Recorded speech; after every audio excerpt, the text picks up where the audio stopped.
year-old was duped of rupees 35 crore in a trading scam that continued for 4 years. Bharat Harakchand Shah from Matunga West claimed that brokerage firm Globe Capital Market Limited carried out unauthorized trades using his wife's account throughout this period. Shah filed an FIR with the Vanrai police station describing it as an organized financial fraud.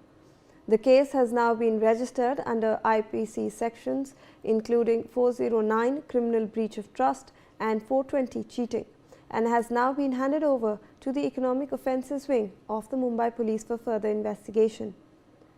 Joining us on the broadcast is my colleague Shahid Ansari with more details on the story. Shahid, ये जो बहुत ही shocking incident सामने आ रहा है, इसमें एक elderly को 4 साल तक ट्रेडिंग स्कैम में फंसाया गया और जो रकम सामने आ रही है वो 35 करोड़ की आ रही है। इसके बारे में ज़रा हमें जानकारी दीजिए प्लीज़। जी, दरअसल ये मुंबई में ये चौंकाने वाला फ्रॉड का मामला सामने आया है। मुंबई के माटुंगा इलाके में रहने वाले 72 वर्षीय जो भरत शाह ने आरोप लगाया है, ये पीड़ित हैं। इन्होंने कि गोरेगांव इलाके में जो है ग्लोबल कैपिटल मार्केट लिमिटेड नाम के जो है एक ब्रोकरेज कंपनी ने उनके भरोसे का फायदा उठाकर लगभग 35 करोड़ रुपए का नुकसान करा दिया है। FIR के मुताबिक कंपनी के कर्मचारियों ने शाह को सुरक्षित ट्रेडिंग का लालच देकर इतना विश्वास जीत दिया।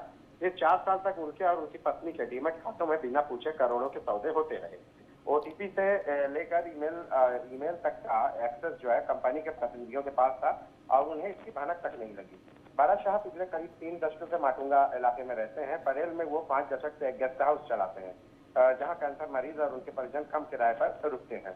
और 1984 में उनके पिता का निधन के बाद जो है काफी मात्रा में शेयर उनके और उनके पत्नी के नाम पर ट्रांसफर हुए थे, लेकिन उन्हें और उनकी पत्नी को जो है शेयर बाजार की जो है जानकारी नहीं थी, इतनी समझ नहीं थी, इसीलिए कभी एक्टिव ट्रेडिंग उन्होंने नहीं की थी।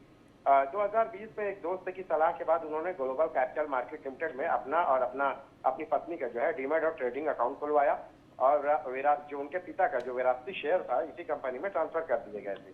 शुरुआत में सब कुछ ठीक ठाक था और फिर कंपनी के जो एजेंट थे उन्होंने लगातार संपर्क करना उनसे शुरू किया। शाह को ये भरोसा दिलाया गया कि ट्रेडिंग के लिए अलग पैसे लगाने की जरूरत नहीं है, शेयर को रखकर सुरक्षित तरीके से जो है ट्रेड किया जा सकता है।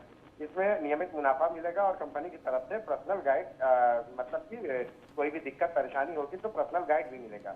इसी बहाने 2 लोग जो है जिनमें से अक्षय बारिया और करण सिरोया ने नाम के जो है उन्होंने शाह को जो है पोर्टफोलियो को संभालने के नाम पर तैनात कर दिए गए। FIR के मुताबिक ये दोनों जो एजेंट हैं ये रोजाना उन्हें फोन कर बताते कि कौन सा ऑर्डर लगाना है। कुछ समय बाद कंपनी के कर्मचारी उनके घर पर आकर लैपटॉप से ईमेल भेजने लगे। धीरे धीरे स्थिति यहाँ तक पहुँच गई कि हर OTP वो खुद ही डालते थे और हर SMS ईमेल वो खोल कर जवाब देते थे और जो पीड़ित हैं उनको सिर्फ वो जानकारी सुनाई जाती थी जो उनको बताया जाता था। इसके लिए उनका अकाउंट का पूरा कंट्रोल कंपनी के पास चला गया और इसी में जो है तकरीबन 4 साल तक कंपनी के जरिए उनके साथ फ्रॉड किया गया। जी।